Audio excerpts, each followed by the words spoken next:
Honey trap కేసులో arrest అయి జైల్లో ఉన్న కిలాడీ లేడీ జాయ్ జమీమా గ్యాంగ్ వెనుక మాజీ ఎంపీ జీవీ హర్షకుమార్ ఉన్నారన్న అనుమానం ఉందని విశాఖ సిపి డాక్టర్ సంకబ్రత బాగ్చి తెలిపారు. హర్షకుమార్ కుమారుడికి కూడా ఈ గ్యాంగ్లో భాగస్వామి ఉన్నట్లు సమాచారం ఉందన్నారు. జాయ్ జమీమాతో బీజేపీ యువనేత అవినాష్ బెంజమిన్ జరిపిన ఫోన్ కాల్ సంభాషణపై దర్యాప్తు చేస్తున్నట్లు ఆయన తెలిపారు. హనీ ట్రాప్ వ్యవహారంలో పెద్ద స్థాయి వ్యక్తులు ఉన్నట్లు దర్యాప్తులో వెల్లడైందన్నారు. దర్యాప్తు పూర్తవుగానే వివరాలు వెల్లడిస్తామని సిపి శంక్బ్రత బాగ్చి తెలిపారు.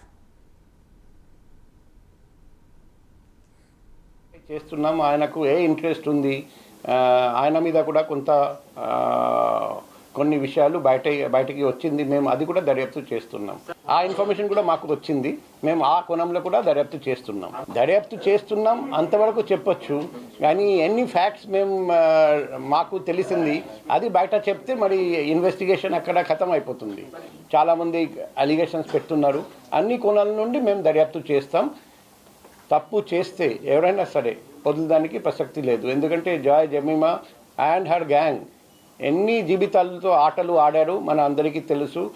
ఎంత డబ్బు అది కాజేశారు, ఎక్స్ట్రాక్ట్ చేశారు మన అందరికీ తెలుసు. ఎంతమంది మీద హత్యాయత్నం చేశారు అది కూడా మనకు తెలుసు.